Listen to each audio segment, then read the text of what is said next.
Kampante raw ang COMELEC at ilang election watch group na hindi mahahack ang sistema ng automated election sa 2025. Kasunod yan ang mga alingas-ngas na may mga nag-aalok na raw sa ilang balak kumandidato para maniobrahin ang resulta ng eleksyon. Nakatutok si Maki Pulido.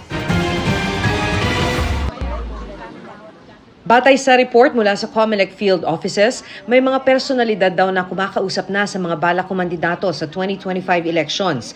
Ang alok sa mga politiko kapalit ng malaking halaga, imamaniobra ang resulta ng automated elections para tiyak ang pagkapanalo nila. 100 million pesos ang singil sa mga kakandidatong governor, 70 million kung Congress at 50 million kung mayor. Kalat na raw ito sa Visayas at Mindanao at may ilang mga kaso na rito sa Luzon. At sinasabi kayang-kaya daw gawa ng paraan, may kausap sa atin daw pong provider.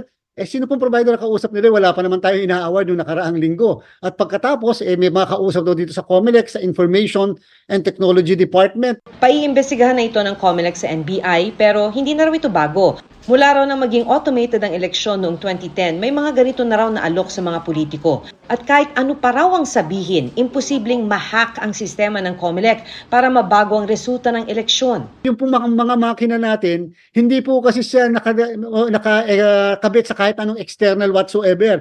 Ito po ay independent and therefore gumagana ng sarili nang wala pong kabit o kable ng kahit na nanggagaling sa labas. So imposible po na ma-hack mismo yung ating makina. Mataas po ang end-to-end encryption natin at isa po yan sa dahilan kung bakit po tayo pumapasa sa international certification. Miro Systems ang nanalong bidder para sa 2025 midterm elections.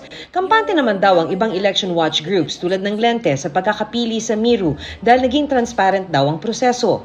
Kampante kami dito sa security, accessibility at efficiency ng Miro Systems. Kampante kami kasi meron pa ring safeguard dun sa proseso na in place. Pero sana, sabi ng NAMFREL, isa publiko ang mga dokumento kaugnay sa investigasyon ng COMELEC sa mga question sa performance ng makina ng Miro sa mga eleksyon sa ibang bansa.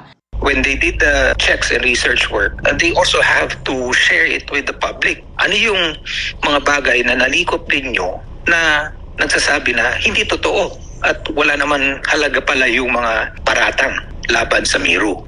Kahapon po, nung nilabas natin mismo ang resolution, nilabas na rin po ng ating Education Information Department, lalong-lalo na sa mga kapatid natin sa pamamahayag, ang lahat ng mga dokumento na sinubmit sa amin. Sabi nga natin, wala dapat tinatago dito, lahat nilalabas natin yan.